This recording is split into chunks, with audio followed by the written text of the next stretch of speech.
নমস্কার বন্ধুরা, সুষমা রান্নাঘর সবাইকে স্বাগত। আজ বানাবো ইলিশ পোস্ত। তা আমি ইলিশ মাছ নিয়ে নিয়েছি, আর এখানে কতগুলো মশলা নিয়েছি, যেমন কালো সর্ষে, সাদা সর্ষে আর কাঁচা লঙ্কা পোস্ত। পোস্তটা সর্ষের থেকে একটু বেশি পরিমাণে হবে, ওর জন্য ইলিশ পোস্ত এই মশলাটা করে নিয়ে আসছি।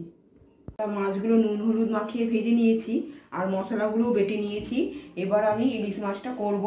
তা ইলিশ মাছটা করবার জন্য প্রথমে কড়াই তেলে, যে তেলে মাছ ভাজলাম সেই তেলেই আমি করব। তা প্রথমে আমি কালো জিরে দিলাম, বেশ খানিকটা পেঁয়াজ কুচি দিলাম,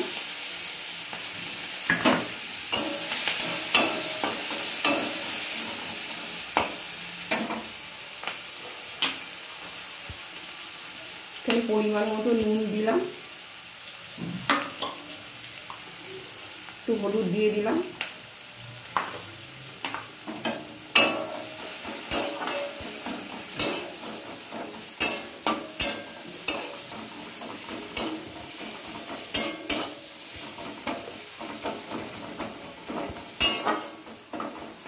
পেঁয়াজটা একটু ভাজা ভাজা হোক।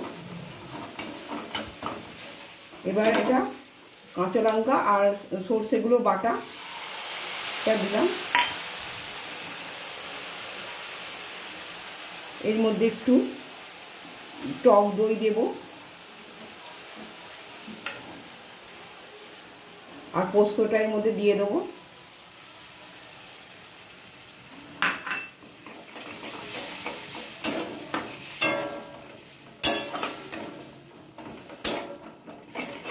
আর একটু জল দেবো, দিয়ে ফুটলে মাছগুলো দিয়ে দেবো। দেখো ইলিশ পোস্ত হয়ে গেছে। এটা গরম ভাতের সঙ্গে খুব ভালো লাগবে, অপূর্ব খেতে লাগবে।